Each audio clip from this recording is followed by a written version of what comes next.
L'autodérision, c'est un pouvoir comique sans précédent. Pourquoi? Parce qu'on autorise les gens à faire quelque chose qui est très très mal vu dans notre société, se moquer. Depuis toujours, on freine notre envie de faire certaines blagues qu'on ne peut pas faire, et c'est pourquoi, grâce à l'autodérision, le comédien va faire les blagues à notre place. Et donc pour une fois, on va pouvoir rire de blagues auxquelles on n'aurait pas le droit de rire d'habitude. Et ça, on aime bien. Des premiers sketchs de Coluche à Paul Mirabel en passant par Guillaume Batz, ils sont un nombre incalculable d'humoristes à avoir utilisé l'autodérision.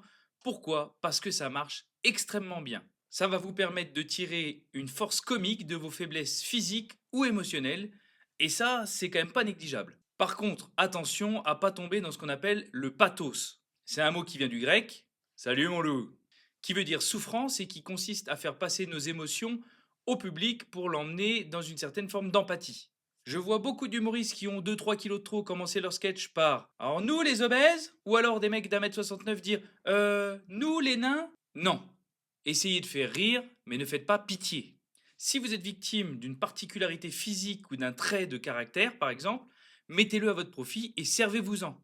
Servez-vous-en, mais de manière intelligente, dans une situation avec le public ou alors dans un de vos sketchs, par exemple. Imaginons que vous soyez dyslexique, vous avez créé un sketch où le public sait que vous l'êtes, vous savez que vous l'êtes, et ben dans ce sketch, vous allez créer une situation où vous allez tirer profit de ça. Imaginons que à chaque fois que vous faites une erreur, vous la faites de manière volontaire et vous accusez la dyslexie à votre place. Ça va mettre le public dans une connivence. Tout le monde sait que vous tirez profit de votre dyslexie et ça devient tout de suite beaucoup plus comique. Et voilà, une technique de plus à mettre dans ta caisse à outils Humour Maker. J'espère que cette vidéo pourra t'aider à démarrer ou à progresser sur scène. Sache d'ailleurs que Humour Maker, c'est la seule chaîne sur YouTube qui va t'aider à faire ça de manière 100% gratuite. Donc si jamais ça te plaît, bah t'hésites pas, tu nous mets un pouce bleu, tu t'abonnes, tu mets la petite cloche pour pas louper les prochaines vidéos. Et en attendant, bah moi je te dis à la semaine prochaine.